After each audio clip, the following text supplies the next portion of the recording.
స్నేహితుల దినోత్సవం సందర్భంగా విశాఖలో Vanamali gardeners society green climate team ఆధ్వర్యంలో వినూత్న కార్యక్రమం నిర్వహించారు.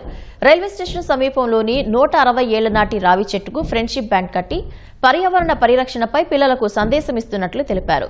ప్రకృతి రక్షణే ధ్యేయంగా ప్రతి గ్రామం చుట్టూ తాటిపళ్లు నాటే కార్యక్రమాన్ని చేపడుతున్నామని నిర్వాహకులు వెల్లడించారు. విద్యార్థులతో విత్తనాలతో రాఖీలు తయారు చేయించి వాటిని ప్రజల్లోకి తీసుకువెళ్తామన్నారు. మేము గ్రీన్ క్లైమేట్ టీం కూడా ప్రతి సంవత్సరం చేస్తున్నాము.